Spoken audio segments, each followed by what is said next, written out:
Welcome to Lens. To get started, you can visit our website getlens.io and download the Lens app for your operating system, Mac or Windows.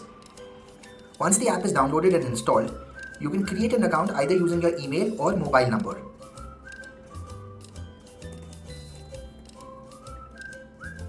You can enter your name, Coding Academy is the name that I am using, and that's it. The Lens app is ready. A meeting room has been created for you where you can start your meetings. I will go ahead and add one more meeting room, Learn Python live course, where I will conduct live sessions for my live cohort. Once the meeting room is created, you can set up your agendas and go through the settings to set up the room. I will use this copy invite button to copy the invite of this particular cohort and use the start session button to start a session. Once the meeting starts, it will look something like this. You have the Zoom on the right and the Lens panel on the left. You can click the Lens logo to get the Lens panel and click it again to switch it off. Let me use the copy invite link to join as a student now. I will move on to my browser, paste the link here, enter my name as Sam and simply enter the meeting. What you will notice here is that the same Zoom meeting is being joined by this particular participant. Here, I am in the same Zoom meeting as the host.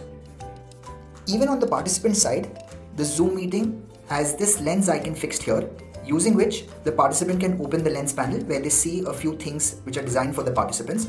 And as other participants join in, we can see them here in this gallery view as well.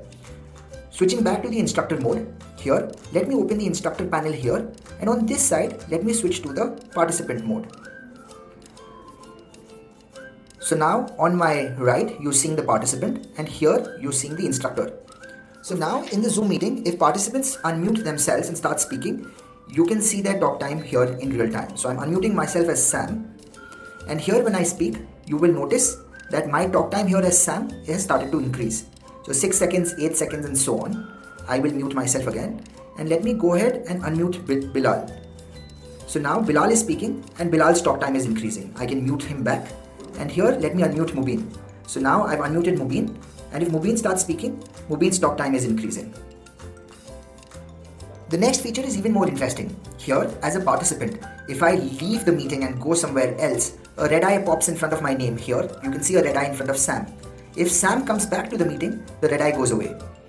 Can everybody come back to the meeting? Now you will see everybody's red eye disappearing. Can everybody leave the meeting? Here, you will see everybody's red eye popping back.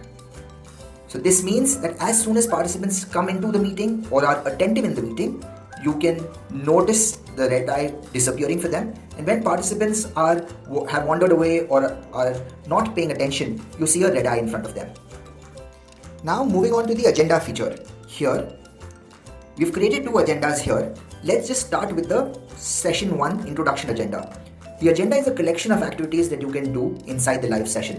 So I have a poll, a quiz, a word cloud and a couple of short answer activities.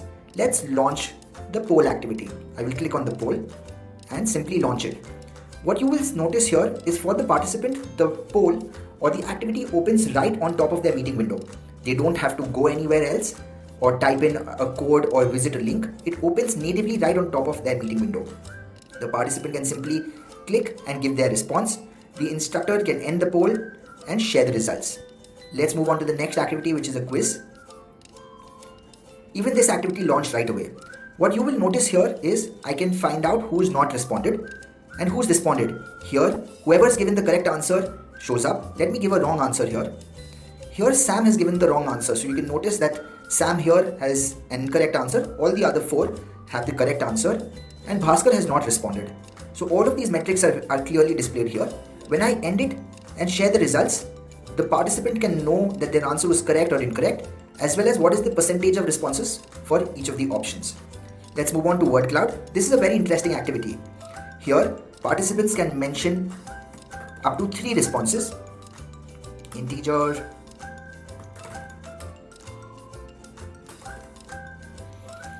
and a word cloud starts getting formed. As and when more participants sort of submit their answers, a word cloud keeps forming.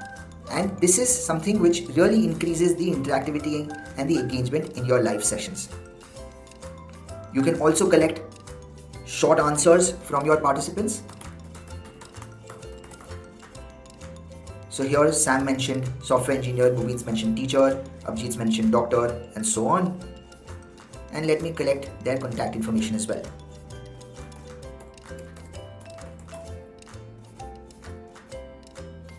There you go. We've done a bunch of questions here or activities here and collected the responses for each one of them. All of these activities that we just conducted lead to points which participants get on the leaderboard.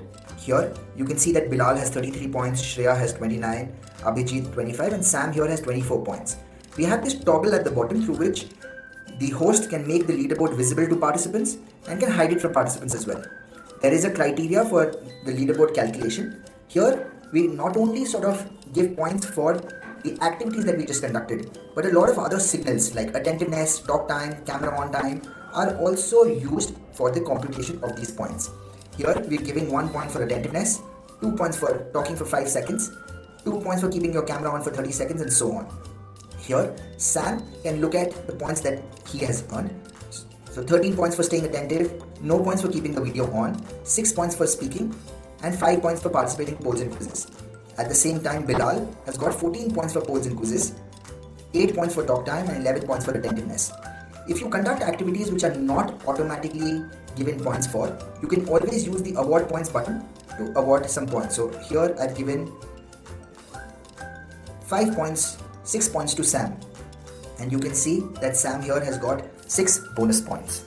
Through live Q&A, you can collect questions inside your live session. When launched, it opens like this on the participant side and the participant can ask questions here. Will I get a recording for this session? When participant asks a question, it lands in the pending tab. We have this moderation ability so that the host or the co-host can approve the questions before they start showing up to all the participants. So here you can see that Mubin has asked, will there be extra sessions over the weekend?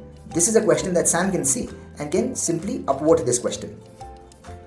In the instructor panel, here the questions are arranged by the upvotes and the instructor can essentially type in an answer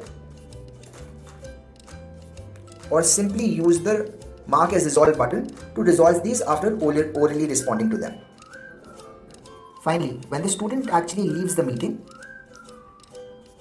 they are sent to a page where they can see a feedback form, a simple feedback form, where they can fill a text-based feedback and give ratings. After the meeting ends, you can see the post-session feedback inside the Lens app.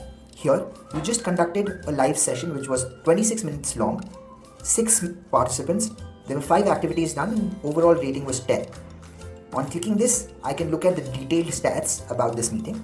What was the attendance, what was the attentiveness, the talk time, and the leaderboard score for all the participants.